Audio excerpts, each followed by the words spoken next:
Hello students, आज की video के अंदर हम stability of coordination compounds in solution के बारे में बात करेंगे। देखिए लगभग ये जो यूनिट है आपकी ये कंप्लीट होने वाली है। तो अब हमने कोऑर्डिनेशन कंपाउंड्स के बारे में कंप्लीट डिटेल्स पढ़ ली हैं। अब बात करेंगे हम उसकी स्टेबिलिटी के बारे में कि कोई कोऑर्डिनेशन कंपाउंड कितना स्टेबल है, ये हमें कैसे पता चलेगा। तो देखिए स्टेबिलिटी को फाइंड आउट करने की दो चीज़ें हैं। जब भी कोऑर्डिनेशन कंपाउंड बनता है तो बॉन्ड बनता है in between metal and ligand. इन्हीं दोनों के बीच में बॉन्ड बनेगा, मेटल और लिगेंड के बीच में। मेटल और लिगेंड के बीच का बॉन्ड जितना स्ट्रॉन्ग होगा उतना ही जो कंपाउंड है हमारा वो स्टेबलाइज रहेगा। यानी मेटल और लिगेंड के बीच का जो बॉन्ड है ये डिपेंड करेगा कि इनके बीच में किस तरीके का बॉन्ड है। जितना स्ट्रॉन्ग बॉन्ड होगा उतना ही स्ट्रॉन्ग कॉम्प्लेक्स रहेगा, उतना ही स्टेबल कॉम्प्लेक्स रहेगा। तो अब लिगेंड जो है इसके ऊपर डिपेंड करती है सारी बात कि ये कितना स्ट्रॉन्गली मेटल के साथ अटैच है। अगर यूनिडेंटेट लिगेंड है तो मान लो वो सिर्फ सिंगल बॉन्ड के साथ अटैच रहेगा, है ना। अगर बाईडेंटेट है तो 2 बॉन्ड बनाएगा सेम लिगेंड, ट्राईडेंटेट है तो 3 बनाएगा, टेट्रा है तो 4 बना लेगा। यानी एक लिगेंड मेटल के साथ जितने ज़्यादा नंबर ऑफ बॉन्ड से अटैच रहेगा वो उतना ही ज़्यादा टाइटली बाउंड अप रहेगा, कॉम्प्लेक्स उतना ही ज़्यादा स्टेबलाइज रहेगा। अब इसी के अंदर हम देखिए बात करते हैं, कॉम्प्लेक्स कंसिडर करेंगे, उसको डिसोसिएट करके देखेंगे। जैसे मान लो एक कॉम्प्लेक्स है यहाँ पर CuNH3 होल 4 और इसके ऊपर चार्ज है 2 पॉजिटिव। ये जब डिसोसिएट होगा तो ये देगा Cu2 पॉजिटिव प्लस 4NH3, यही देना है इसे, है ना। ये रिएक्शन मान लो हमारी रिवर्सिबल नेचर की है। इसके लिए जब हम कांस्टेंट निकालेंगे सबसे पहले इनस्टेबिलिटी कांस्टेंट, ठीक है, या फिर हम इसे क्या कहेंगे डिसोसिएशन, क्योंकि यहाँ पे डिसोसिएट हो रहा है। इनस्टेबिलिटी या फिर डिसोसिएशन कांस्टेंट,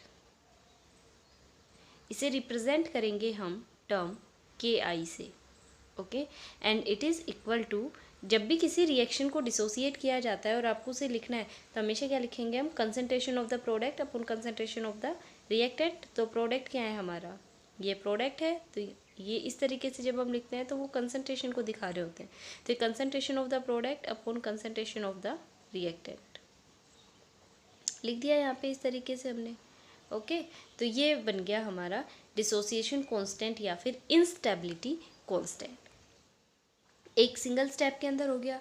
अब इसी को अगर हम एसोसिएशन यानी स्टेबिलिटी कांस्टेंट के फॉर्म में देखें, क्योंकि ये रिएक्शन हमारे इक्विलिब्रियम के अंदर है, अगर इस तरफ जा रही है तो Ki से रिप्रेजेंट कर दिया और हम कह रहे हैं उसे इंस्टेबिलिटी कांस्टेंट। अगर इसी रिएक्शन को हम बैकवर्ड डायरेक्शन के अंदर स्टडी करें तो उस टाइम पे हम क्या देखेंगे, यहाँ पे स्टेबिलिटी कांस्टेंट। और स्टेबिलिटी कांस्टेंट को रिप्रेजेंट किया जाता है टर्म बीटा से। किसे रिप्रेजेंट करेंगे, बीटा से। It is equal to concentration of the product. अब अगर रिएक्शन बैकवर्ड डायरेक्शन के अंदर जा रही है तो कंसंट्रेशन ऑफ प्रोडक्ट क्या होगा, रिएक्टेंट का काम ये करेगा। अगर इस डायरेक्शन में जा रही है तो ये प्रोडक्ट का काम कर रहा है, तो यहाँ पे कंसंट्रेशन ऑफ प्रोडक्ट लिख दिया और नीचे क्या लिखेंगे, कंसंट्रेशन ऑफ द रिएक्टेंट। यानी जस्ट एक दूसरे के अपोजिट होते हैं जो स्टेबिलिटी और इनस्टेबिलिटी कांस्टेंट होते हैं। तो आप ये कह सकते हैं यहाँ पर कि जो स्टेबिलिटी कांस्टेंट है is reciprocal of the instability constant कह सकते हैं ना आराम से हम। देखो यहाँ पे दोनों चीज़ें आपने लिखी हुई है, यानी आप लिख सकते हैं कि बीटा इज इक्वल टू क्या है, इनवर्स ऑफ Ki। ओके, तो ये आ गया आपका रिलेशन। अब देखिए अगर कोई रिएक्शन ऐसी है जो सिंगल स्टेप के अंदर कंप्लीट हो सकती है तब तो आप इस तरीके से दिखा देंगे, है ना, ये सिंगल स्टेप के अंदर है। लेकिन ज़रूरी थोड़ी है कि पूरी रिएक्शन एक साथ एक सिंगल स्टेप के अंदर ही मतलब कंप्लीट हो जाए। ऐसा भी तो हो सकता है कि नंबर ऑफ़ स्टेप्स जो है वो उसके अंदर इन्वॉल्व हो रहे हों, तो हर स्टेप को आपको दिखाना पड़ेगा। तो उसके लिए देखिए अगर नंबर ऑफ़ स्टेप्स इन्वॉल्व होते हैं तो कैसे करेंगे। देखिए सेम वही चीज़ लेके चलेंगे, Cu2 पॉजिटिव प्लस NH3 और ये क्या बनाएगा, CuNH3, ठीक है। और इसके ऊपर चार्ज कितना रहेगा, 2 पॉजिटिव चार्ज रहेगा। इसके लिए कांस्टेंट जब निकालेंगे तो उसे हम K1 कंसीडर करेंगे, कंसंट्रेशन ऑफ द प्रोडक्ट इसी तरीके से लिख दें यहाँ पर। Concentration of the product upon concentration of the reactant, ये लिख दिया हमने। ओके, कोई इशू नहीं है। अब ये तो सिंगल स्टेप था, सिर्फ एक ही लिगेंड अटैच करवाया है। अब ये तो मान लो हो गया आपका फर्स्ट स्टेप। सेकंड स्टेप के अंदर क्या होगा, CuNH3 ये कॉम्प्लेक्स फॉर्म के अंदर है, इसके अंदर एक और NH3 आके जो लिगेंड है वो अटैच होगा, तो ये कन्वर्ट हो जाएगा CuNH3 होल 2, और चार्ज कितना था, ट्रू पॉजिटिव। इसके लिए जब जो आप कांस्टेंट की वैल्यू फाइंड आउट करेंगे, स्टेबिलिटी कांस्टेंट, डिसोसिएशन कांस्टेंट, तो उस टाइम के ऊपर देखिए यहाँ पे एक्चुअल में तो डिसोसिएशन हो नहीं रहा है, यहाँ पे हो क्या रहा है, एसोसिएशन हो रहा है। तो हम यहाँ पे पहले हर एक जो रिएक्शन है उसके लिए हम कांस्टेंट की वैल्यू फाइंड आउट करेंगे, उसके बाद हम उन सबको समराइज करेंगे। तो यहाँ पे एसोसिएशन हो रहा है, लिगेंड मेटल के साथ जाके अटैच हुआ है, यहाँ पे ये लिगेंड इस मेटल के साथ अटैच हो रहा है। तो K2 इज इक्वल टू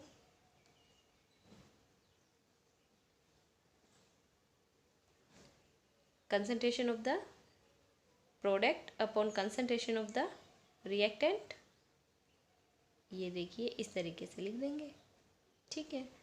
अब थर्ड स्टेप के अंदर क्या होगा, CuNH3 होल 2, क्योंकि यहाँ तक तो बन चुका है ना हमारा प्रोडक्ट, इसके आगे बनाना है, एक NH3 और अटैच करवाएंगे तो ये कन्वर्ट हो जाएगा CuNH3 होल थ्राइस, और चार्ज 2 पॉजिटिव रहेगा।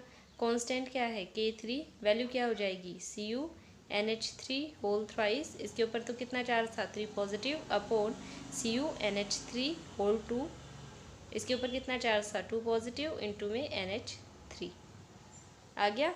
अभी एक लिगेंड और अटैच होना बाकी है, CuNH3 होल थ्राइस, और 2 पॉजिटिव चार्ज है, एक लिगेंड और आके अटैच होगा क्योंकि टेट्राहेड्रल स्क्वायर प्लेनर कॉम्प्लेक्स था हमारा, तो 4 लिगेंड अटैच होने हैं इसके साथ में, होल 4 और 2 पॉजिटिव।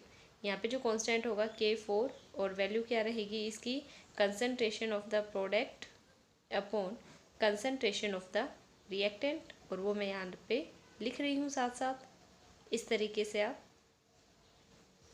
कर लेंगे, ठीक है। सारी रिएक्शंस के निकाल लिया आपने। अब जब आप स्टेबिलिटी कांस्टेंट फाइंड आउट करेंगे, यहाँ पर ये सारे तो इनके स्टेबिलिटी कांस्टेंट है, क्योंकि देखिए यहाँ पे एसोसिएशन हो रहा है तो हम इसे स्टेबिलिटी कांस्टेंट कंसीडर कर लेते हैं। अब हर जगह पे बीटा लिखने की बजाय हमने K1 K2 K3 इस तरीके से कर लिया। अब मुझे ओवरऑल स्टेबिलिटी कांस्टेंट अगर निकालना है, ओवरऑल स्टेबिलिटी कांस्टेंट अगर यहाँ पर फाइंड आउट करना है, तो मैं क्या करूँगी, उसे रिप्रेजेंट करूँगी बीटा से, ओके। और वो किसके इक्वल रहेगा, या β4 भी लिख सकते हैं हम यहाँ पे, क्योंकि 4 यूज़ करेंगे ना, तो β4, और ये किसके इक्वल रहेगा, K1 इंटू में K2 इंटू में K3 इंटू में K4, सारों को मल्टीप्लाई कर दो, जो आंसर आएगा वो आपका ओवरऑल स्टेबिलिटी कांस्टेंट के इक्वल होगा। अब देखिए यहाँ पर आपने K1 K2 K3 K4 हर एक की वैल्यू निकाल रखी है, ये यहाँ पे पुट कर देंगे, जो चीज़ें कैंसिल आउट होती है उन सबको कैंसिल आउट करेंगे।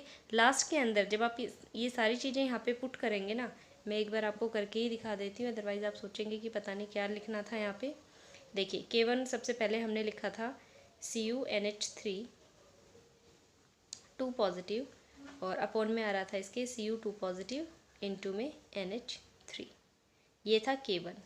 K2 लिखा था हमने CuNH3 होल 2, और इसके ऊपर 2 पॉजिटिव चार्ज था, और नीचे आया था CuNH3 2 पॉजिटिव, और यहाँ पे था एक साथ में NH3 इंटू में K3 की वैल्यू क्या थी, CuNH3 होल थ्राइस, इसके ऊपर चार्ज 2 पॉजिटिव ही था, और अपॉन में क्या आया था, CuNH3 होल 2, और इसके ऊपर 2 पॉजिटिव चार्ज था इंटू में NH3।